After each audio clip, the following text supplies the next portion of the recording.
Hello friends, Radhe Krishna channel में मैं आप सभी का स्वागत करती हूँ। आशा करती हूँ आप सभी लोग अच्छे ही होंगे। तो आज मैं कुछ लोगों का क्वेश्चन है उनके जवाब लेकर के आई हूँ। तो चलिए शुरू करते हैं। पहला क्वेश्चन है, क्या लड्डू गोपाल की सेवा हम पीरियड्स में भी कर सकते हैं? तो देखिए, आपने लड्डू गोपाल से कोई रिश्ता बनाया हुआ है तो आप उनकी सेवा कर सकते हैं। जैसे आपने उनको सखा माना है, अपना दोस्त माना है, या फिर भाई माना है, या बेटा माना है, या पिता माना है। जो भी रिश्ता आपने उनके साथ अपना भाव बनाया है, आप उस भाव से उनकी सेवा अर्चना कर सकते हैं। बस आप ये याद रखिएगा, बाकी के भगवान को आपको नहीं छूना है और मंदिर को भी नहीं छूना है। पहले ही पीरियड्स आने पर लड्डू गोपाल को अलग कर लीजिएगा, आप उनकी सेवा अर्चना कर सकते हैं। आपको उस टाइम पर करना क्या है, सुबह में उनको स्नान कराइएगा, उठाइएगा, स्नान कराने के बाद साफ स्वच्छ कपड़े धारण कराइएगा, उसके बाद भोग लगाइएगा। आपको धूप दीप अर्चना पूजा वंदना नहीं करनी है। तो बस आपको पीरियड्स में इतनी ही सेवा लड्डू गोपाल की करनी है।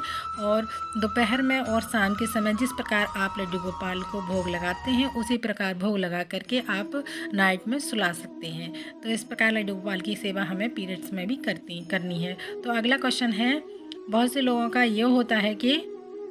लोगों का ये कहना है कि लड्डू गोपाल हम लाना चाहते हैं और वृंदावन से लाना चाहते हैं, पर हमारा जाना नहीं हो पा रहा है, तो हम क्या करें? तो देखिए, अगर आपके लड्डू गोपाल का मन है आपका सेवा करने का, तो आपको लाने की ज़रूरत नहीं है, वो खुद ही आ जाएंगे। चाहे आप वृंदावन से लाना चाहो, चाहे आप वो जहाँ रहते हो वहाँ से लाना चाहो। तो जहाँ आप रहते हो वहाँ से भी लड्डू गोपाल को ला सकते हैं, ऐसी कोई दिक्कत वाली बात नहीं है। लेकिन अगर आप वृंदावन जा रहे हैं और वहाँ से वृंदावन या मथुरा या बरसाने जहाँ भी जा रहे हैं, वो आप वहाँ से लड्डू गोपाल लाएंगे तो वो ज़्यादा अच्छा रहेगा। तो चलिए अगला क्वेश्चन है। तो काफ़ी लोगों का मेरे पास क्वेश्चन आता है कि लड्डू गोपाल को कितने बजे उठाना चाहिए? तो लड्डू गोपाल बहुत ही छोटे बालक हैं, इसलिए उन्हें सर्दियों में 7 से 8 बजे के आसपास आप लड्डू गोपाल को जगा सकते हैं, और गर्मियों में 6 से 7 बजे के आसपास आप लड्डू गोपाल को उठा सकते हैं।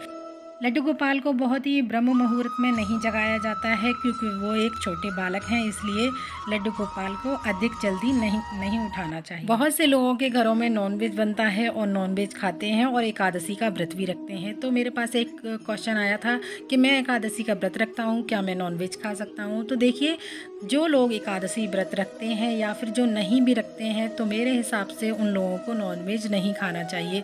नॉनवेज खाने के अलावा भी बहुत सारी चीज़ें हैं जो आप खा सकते हो। लड्डू गोपाल को 56 प्रकार के भोजन का भोग लगता है, तो आप उनको कोशिश करिएगा नॉनवेज ना खाएं। नॉनवेज एक हमारे जैसे, हम किसी जीव की हत्या अपने जीव की स्वाद के लिए नहीं कर सकते हैं, तो इसलिए आप कोशिश करें नॉनवेज ना खाएं। तुलसी माला को लेकर के भी बहुत सारे लोगों के मन में अलग अलग विचार हैं। बहुत से लोगों का ये कहना है कि वृद्ध महिलाएं सिर्फ ये तुलसी माला धारण कर सकती हैं और विधवा महिलाएं, तो ऐसा कुछ नहीं है। गृहस्थ जीवन में भी महिलाएं तुलसी माला धारण कर सकती हैं और पीरियड्स में भी तुलसी माला धारण कर सकती हैं। ऐसा कुछ नहीं है कि किस कंडीशन पे ये तुलसी माला पहनी जाती है। तो बहुत से लोगों के घरों में तुलसियाँ सूख जाती हैं, तो कुछ लोगों का ये कहना है कि हम लड्डू गोपाल को भोग कैसे लगाएं फिर? तो देखिए, सबसे अच्छी बात तो पहले आप एक तुलसी माला लड्डू गोपाल के लिए रख सकते हैं, ला करके छोटी सी आती है अलग से। और अगर वो भी नहीं है, जो तुलसी की पौधा आपके यहाँ सूख चुका है, आप उसकी लकड़ियाँ धागे में बांध करके किसी डब्बे में आप रख सकते हैं। जब भी भोग लगाएं, उसको भोजन से चुला करके आप लड्डू गोपाल को भोग लगा सकते हैं। तो इस प्रकार जिनके पास हरी तुलसी नहीं होती है, वो सूखी लकड़ी का लड्डू गोपाल के लिए भोग लगा सकते हैं। तो कुछ लोगों का क्वेश्चन आता है मेरे पास, क्या लड्डू गोपाल को हर रोज़ स्नान कराना ज़रूरी है? तो देखिए, जिन्होंने प्राण प्रतिष्ठा लड्डू गोपाल की कर रखी है, उनको हर रोज़ लड्डू गोपाल को स्नान कराना ही होता है। किसी कारणवश अगर आप लड्डू गोपाल को स्नान नहीं करा सकते हैं, तो सिर्फ जल के छींटे लगा करके और उनको बोलिएगा लड्डू गोपाल को स्नान करने के लिए। इस प्रकार से आप लड्डू गोपाल को स्नान भी करा सकते हैं। लेकिन अगर आप स्वस्थ हैं, सब कुछ ठीक है, तो आपको लड्डू गोपाल को स्नान कराना ही होता है। तो गर्मियों में लड्डू गोपाल को अधिक गर्मी ना लगे, तो ऐसा क्या उपाय ट्राई करें। जिनके जहाँ पर लड्डू गोपाल रहते हैं वहाँ पर पंखा भी नहीं है और वो हमेशा उनकी हवा भी नहीं कर सकते हैं, तो सबसे अच्छा आप चंदन लीजिएगा, उनके माथे पर चंदन लगाइएगा, इससे उनको ठंडक महसूस होगी। और आप पुष्प अर्पण कीजिएगा, पुष्प उनको ठंडक महसूस कराएंगे। और उनके पास जल से भरा हुआ कोई गिलास या कोई बर्तन में या फिर किसी घड़े में आप उनके पास जल भर के रखिएगा, जिससे उनको जब भी प्यास लगे, और उस जल में एक तुलसी का दल अवश्य डालिएगा, जिससे उनको जब भी प्यास लगे तो उस जल को ग्रहण कर सकें। तो इस प्रकार आप लड्डू गोपाल की गर्मियों का थोड़ा कम कर सकते हैं और उनके गर्मियों की व्यवस्था कर सकते हैं। और उनको कॉटन के वस्त्र धारण कराइएगा, कोशिश कीजिएगा कि हल्के से हल्के उनको वस्त्र धारण कराए जाएं। मेरे पास एक क्वेश्चन आया था कि लड्डू गोपाल के हम वस्त्र कैसे धोएं। तो देखिए, जो महंगे वस्त्र होते हैं उनको हम हर रोज़ नहीं धो सकते हैं, उससे उनको शुद्ध करने का एक तरीका है, गंगा जल के हल्के से छींटे मारिएगा और आप कॉटन में हल्का सा पानी डिप करके और उनको हल्के हाथ से पोंछ सकते हैं। तो इस तरीके से महंगी पोशाकें आप लड्डू गोपाल की केयर करके रख सकते हैं। और अगर जो कॉटन की वस्त्र हैं जो आपको धोने हैं, तो आप एक बर्तन इनका वस्त्र धोने के लिए साफ सा अलग ले लीजिएगा, उसमें एक शैम्पू का पाउच डाल करके हल्के हाथों से आप धो करके उनको वॉश करके आप उनको सुखा सकते हैं।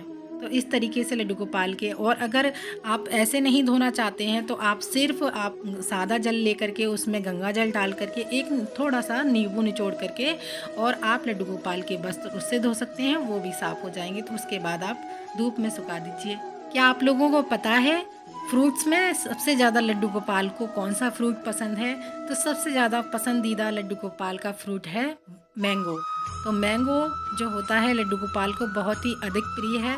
मौसम के अनुसार आप किसी भी फल का भोग लगा सकते हैं, बस जामुन का भोग लड्डू गोपाल को नहीं लगाया जाता है, बाकी के आप किसी भी फल का लगा सकते हैं। और ख़ास करके आम का भोग तो आप अवश्य ही लगाइएगा लड्डू गोपाल को। तो आप लोगों को कैसा लगा ये वीडियो मुझे कमेंट करके ज़रूर बताइएगा। अगर आपके पास कोई लड्डू गोपाल की लीला है हमारे साथ शेयर करना चाहते हैं तो हमें बताइएगा, हम आपके पास लिंक भेज देंगे, उसके ज़रिए आप हमारे पास भेज सकते हैं। तो मिलते हैं अगली वीडियो में, तब तक के लिए आप सभी को मेरा राधे राधे, जय श्री कृष्ण।